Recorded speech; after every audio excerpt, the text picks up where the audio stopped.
New साहिल cassette presents. कंठे लगाए बड़े हुए जब उड़ने लागे, कुल अपने को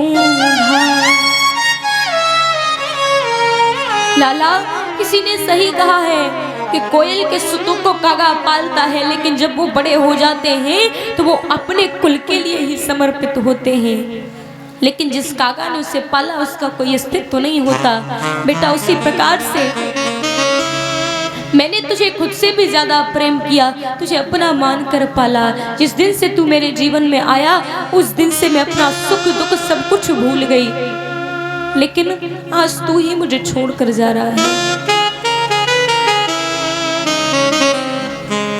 और देखिए, संसार में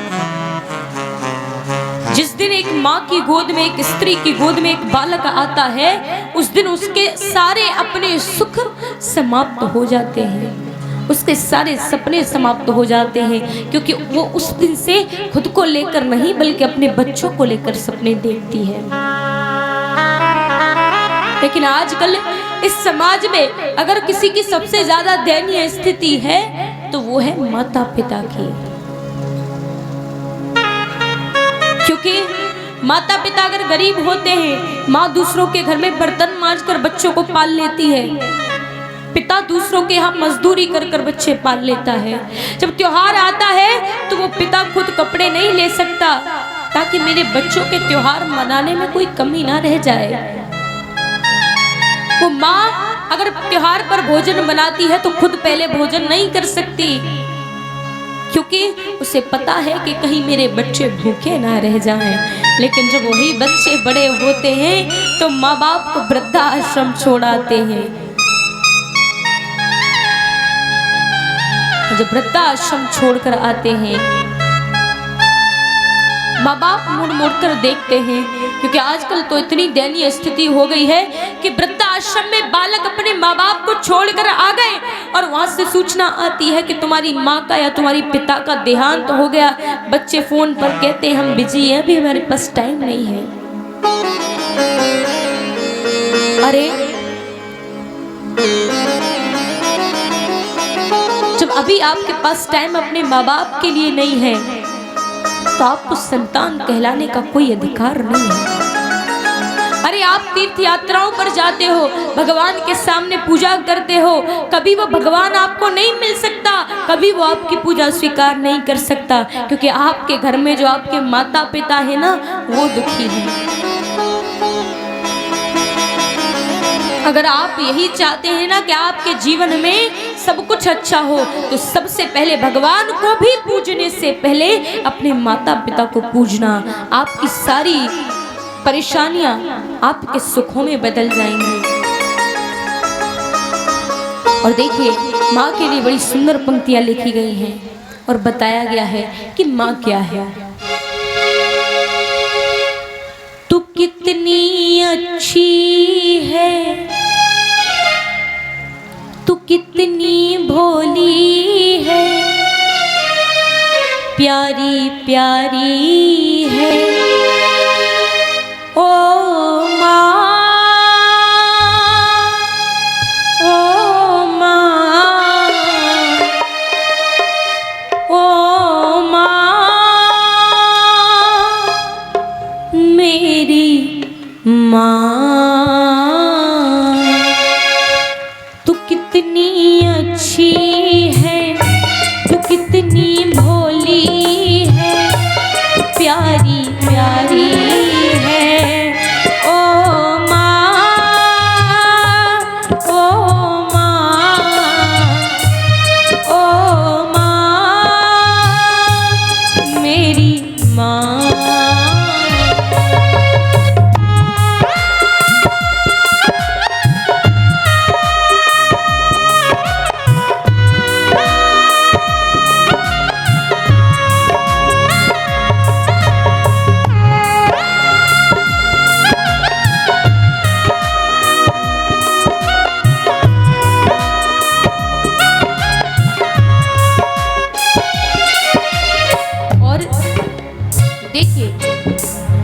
कहा जाता है ना कि जब कोई व्यक्ति, कोई रिश्ता, कोई संबंध जब तक हमारे करीब होता है, जब तक हमारे पास होता है। भैया 10 मिनट का समय प्लीज।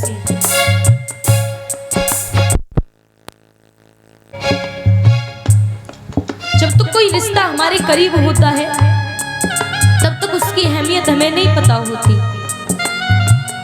लेकिन जिन बच्चों के पास उनकी माँ है उन्हें नहीं पता कि माँ क्या होती है। लेकिन जो बच्चे अपनी माँ से दूर रहते हैं उन्हें एक बार पूछ कर देखिए कि उन पर क्या बीतती है। माँ से दूर रहना क्या होता है कि केवल वही जानता है जो अपनी माँ से दूर रहता हो। दुखन लागी है माँ तोरी अखिया, दुखन लागी है माँ तोरी अखिया, मेरे लिए जागी है तू सारी सारी रतियाँ, मेरी निंदिया पे अपनी निंदिया भी। देखिए जो बालक छोटा होता है वो रात में कितने बार वस्त्रों को बदलना पड़ता है, कितने बार उसे दुग्ध पान कराना पड़ता है। माँ को सारी सारी रात हो जाती है जागते। जब वही बालक बड़ा होता है, पढ़ाई करना शुरू करता है, बच्चे के एग्जाम आते हैं तो एग्जाम बच्चे का है, लेकिन सारी रात माँ नहीं सोती, चाय बना कर देगी, कॉफी बना कर देगी ताकि मेरे बच्चे को नींद ना आ जाए। अगर नींद आ गई पढ़ाई नहीं कर पाएगा, और अगर पढ़ाई नहीं कर पाएगा इसका एग्जाम अच्छा नहीं होगा, और अगर एग्जाम अच्छा नहीं होगा तो बच्चा दुखी होगा, और अगर बच्चा दुखी हो गया तो माँ खुश नहीं रह सकती। हो दुखन लागी है माँ तोरी अखियाँ, दुखन लागी है माँ तोरी अखियाँ, मेरे लिए जागी है तू सारी सारी रतियाँ, मेरी निंदिया पे अपनी निंदिया भी तूने बारी है। ओ माँ, ओ माँ, ओ माँ, मेरी माँ।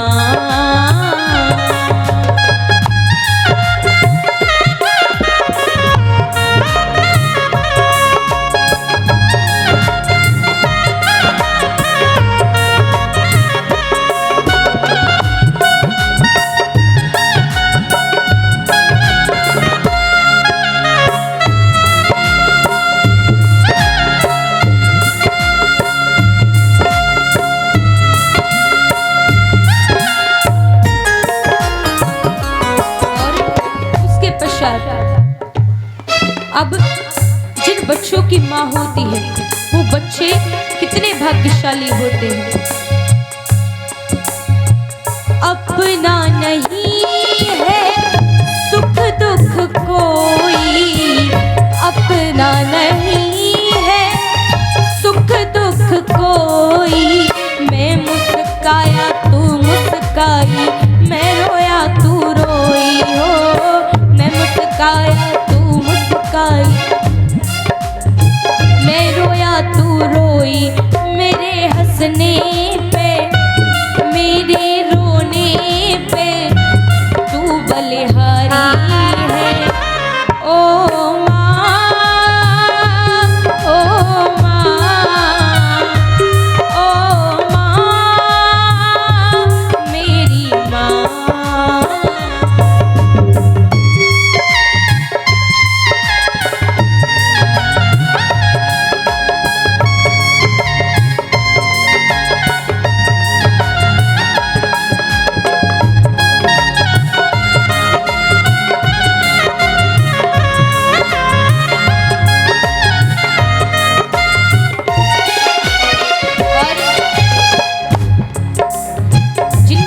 माँ होती है वो माँ नहीं उनकी जान होती है।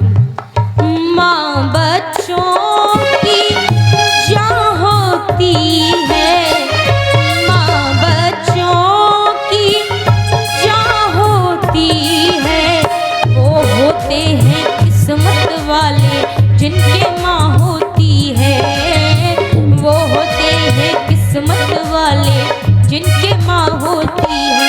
कितनी सुंदर है, कितनी शीतल है, न्यारी न्यारी है। ओ माँ, ओ माँ, ओ माँ, मेरी माँ। तू कितनी अच्छी है, तू कितनी भोली है, प्यारी प्यारी है। ओ माँ, ओ माँ, ओ माँ, मेरी माँ। ये जो दुनिया है ये बन है कांटों का, तू फुलवारी है। ओ माँ, ओ माँ, ओ माँ, ओ माँ, ओ माँ, ओ माँ, मेरी माँ। तू कितनी अच्छी है, तू कितनी भोली है, प्यारी प्यारी है। ओ माँ, ओ माँ, ओ माँ, मेरी माँ। संसार में जब हम पर सब तरफ से एक दबाव होता है, कहीं भी जाते हैं बस परेशानियां होती हैं, तब आप अपनी माँ के पास बैठिए, आपको वहां से ज्यादा सुकून कहीं नहीं मिल सकता। भगवान श्री कृष्ण अपनी माँ से कहते हैं, माँ जाना मेरी मजबूरी है, अब तक मैं आपके साथ रहा लेकिन अब मुझे आगे की लीलाएं करनी है, इसलिए मुझे जाना पड़ेगा। भगवान अपनी माँ को सांत्वना देते हैं, बाकी सबको भी सांत्वना देते हैं। सबने बैठे बैठे रात्रि गुजार दी, और जब सबने बैठे बैठे रात्रि गुजार दी, उसके पश्चात सुबह होता है। सुबह मैया प्रतिदिन की तरह भगवान को स्नान कराती है। स्नान कराने के पश्चात भगवान का श्रृंगार करती है, तैयार करती है। लेकिन आज तैयार तो कर रही है पर वो भाव नहीं है जो प्रतिदिन होता था। भगवान को तैयार करती है, माखन मिश्री खिलाती है, और अक्रूर जी कहते हैं कि जाने का समय हो गया है। और जब कहा कि जाने का समय हो गया है, सभी ब्रजवासी एकत्रित होते हैं। एकत्रित होकर के आते हैं भगवान को सब विदाई देने के लिए। भगवान अपने महल से बाहर निकलते हैं तो महल की एक एक चीज को देख रहे हैं और विचार कर रहे हैं कि आज के बाद मुझे ये महल कभी देखने को नहीं मिलेगा। और प्रभु वहां से आगे बढ़ते हैं, महल से निकलकर आए, बाबा नंद से विदाई लेते हैं। माता यशोदा, सभी गोपियां, ग्वाल बाल सभी से प्रभु विदाई लेते हैं और हाथ जोड़ करके प्रभु ने कहा, श्याम लेते हैं सबसे विदाई कि कोई मुझे याद ना करे, कि कोई मुझे याद ना करे, कि कोई मुझे याद ना करे। श्याम लेते हैं रो रो विदाई कि कोई मुझे याद ना करे। वहां से प्रभु आगे बढ़ते हैं। आगे बढ़ करके प्रभु जब रथ पर विराजित हो रहे हैं, रथ को पकड़ कर रोई कन्हैया, ओ मेरे बाबा, ओ मेरी मैया,